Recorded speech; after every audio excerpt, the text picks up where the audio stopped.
What's going on, everyone? My name is Mace. I'm coming to you from beautiful British Columbia in Canada. Hope you're having a wonderful day. Today we're checking out 15 mindless things, apparently mindless things that Americans do that the rest of the world, the rest of us, apparently don't. I'll give my thoughts on whether or not these are specifically American things that are mindless or just more general things that we all do that are mindless. Thanks for stopping by.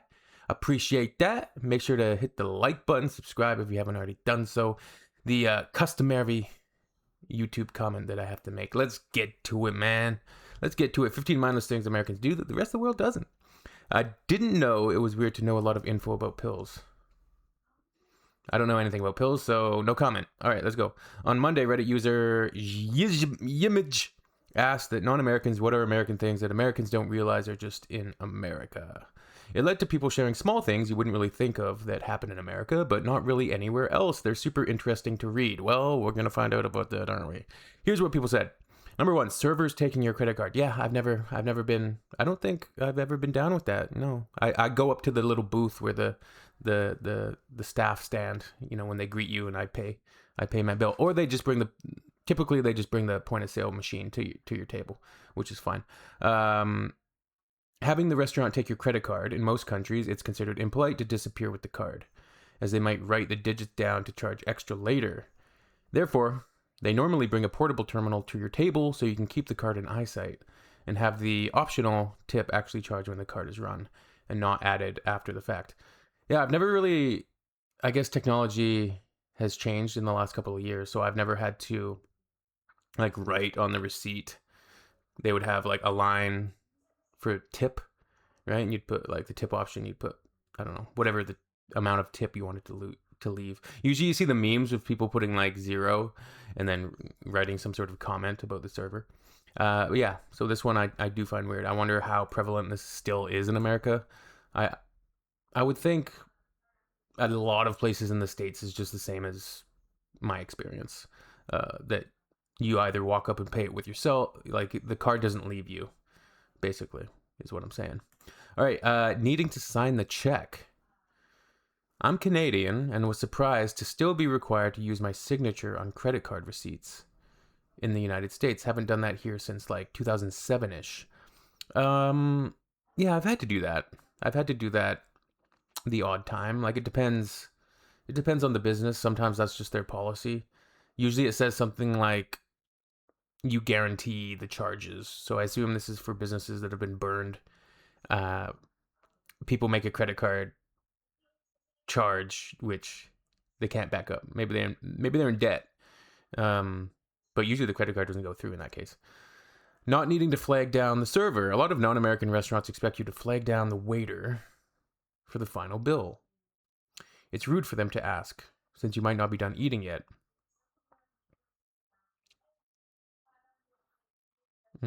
Okay. In Italy, for example, they typically only have one family per table per night. You hang out and talk, drink coffee, and eat dessert until the wee hours of the morning. Right. Yeah. There's a different social expectation, I think, around meals when it comes to North America and Europe and other parts of the world. It's probably less rushed, I would say, in Europe. And probably eating dinner later in the day in a lot of places. And it's more of a social gathering, a social standard to converse and catch up and socialize. Instead of, I'm sure, the rat race, North American, we got to eat as quick as we can. Where's our food? And, getting agitated. And by the time everybody leaves dinner, they're more agitated than when they arrived, instead of being more relaxed, which they should be. Having long-ass elections, absurdly long election campaigns. In most countries I've been to, election campaigns last a month or two. In the U.S., they seem to go for a full year. More than a year, I would argue. Yeah, in the United States, it's purely farcical entertainment. It's an absolute mockery, I would say. And so reminiscent nowadays of films like Idiocracy. 5, cliques, holidays, sports, etc. The multiple social cliques. Holidays, the extreme importance of sports, the freedom most students have as compared to other countries, even though they don't think they do, learning periods and subjects taken. we probably need some more context with this. Like, I don't know what holidays they're referring to, what social cliques they're referring to. I feel like the extreme importance of sports applies literally everywhere in the world. Is this person trying to say that football in Europe is not extremely important? Like, yeah, I don't know. 6, using, quote, freshman, sophomore, junior, senior. Yeah, this is just kind of a different regionality that they have. Big deal. They this one's kind of silly. Like, yeah, they use different words for things in different places around the world. Whoa. Is that like yeah. This doesn't have anything to do with mindlessness, I would argue. Let's go back. Freshmen. Yeah, it's the thing you see in the movies, the freshmen and the sophomores and the juniors and the seniors. And these terms can apply seemingly to any level of school. It can be like high school, middle school, university. In Canada, we don't really have similar words. We just say like the grade that the person's in. Oh, the grade 9s. It's the grade 9s. Look out, they're really annoying. Adding tax on the price tag. This may be a shot in the dark, but product prices not including tax when they're displayed. Like, if something says it's $10 and you only have $10, what's the surprise tax at the till? So this post, I guess, is talking about the difference between a retail store displaying the total price including the tax or the price before tax. Whatever. If you only have $10, yeah, I'm not even going to comment on this one. It's silly. Putting bumpers, although I feel like in Canada it's usually without the tax. Yeah. Putting bumper stickers on your car. Bumper stickers, they're a lot less common in Europe anyway. Not sure about the rest of the world. Yeah, sometimes I see vehicles, and like a nice vehicle too. That's when I'm kind of surprised. If it's a fairly modern and fairly expensive vehicle and it's covered in bumper stickers, I'm somewhat questioning. I'm like, that's just not my vibe. I wouldn't cover my vehicle in bumper stickers. I got a couple stickers on one of my vehicles, but it's kind of like the vehicle that we take care of. I take care of it, but we also drive it up logging roads and go 4x4ing and beat the crap out of it as well. So we don't care as much about the aesthetics of the vehicle, I guess you could say. Playing the national anthem before sporting events. Yeah, it's kind of a strange thing, certainly. Playing the national anthem before sporting events. There may be a handful of other countries that do, but in much of the world it's only played for international matches. Yeah, I think there's definitely like an underlying ultra militarism to that, ultra nationalism to that, and an undercurrent of like, why are we doing this again?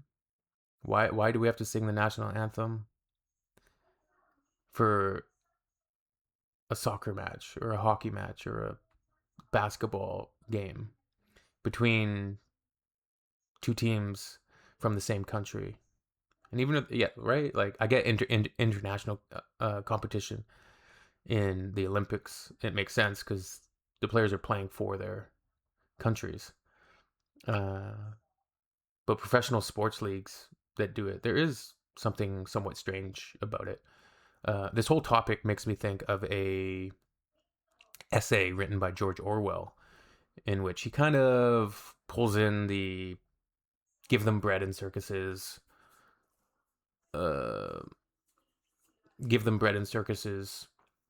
about like the Romans and how they would have gladiatorial matches and all of the things that went on in the amphitheaters and the bloodletting and the sacrifices of animals and the gladiator blood sports. Give them bread and circuses and they'll be happy. They're not going to pay attention to who's in power. They're not going to pay attention to how they're absolutely being all of their wealth, they're being hoodwinked. Basically, they're not gonna pay attention. They're not gonna notice because they're too distracted by all these sports games in which they play zero part. It's like a really beautiful and great trick, really. And listen, I love sports. I love the agony and ecstasy of it. I love watching sports. I love playing sports. I still play sports. I play hockey uh, the whole year. The whole year I play hockey. So I certainly understand sports, and I understand the value of sports and competition, recreation, physical activity, camaraderie, all of those things. But the spectacle and the performative, I would say the national anthems are, there is something that is insidious about it. I can't necessarily articulate exactly what I'm meaning, but bread and circuses, baby. Bread and circuses. Pledging allegiance. I pledge allegiance to the flag of the United States of America. The Pledge of Allegiance. If you tell people here that in America they make kids stand up and recite some prayer to a flag every single morning, they'll look at you like you just grew a third arm. Yeah, this ties in pretty nicely, I would say, to everything I just talked about the national anthems. There's also something insidious and propagandic. I don't think propagandic is a word, but propagandizing. It's a form of very, very adept brainwashing, I would say, to instill early on. Like, you have to pledge your allegiance. Just the word allegiance. I don't want to pledge allegiance to anything or anyone, because those things are very highly corruptible, are corrupt, and essentially, when it gets down to brass tacks, are facades and BS. So making kids pledge allegiance in the schoolroom, and it's funny because it's usually conservatives that are like, keep the out of the classroom, keep this and that out of the classroom, yet they're very happy with kids pledging allegiance to the flag of the United States of embarrassment. Flying flags, putting flags everywhere. Yeah, that's certainly an American thing. That's an American thing. Very, very, very, very proud of their national flag. And it's everywhere. It's crazy. When you go across the border, and in the past when I've gone across the border into Washington, and there's like enormous flags everywhere. There's big Trump flags and Trump banners, and there's, yeah, politics there is so larger than life. It's crazy. And then that cycle goes on.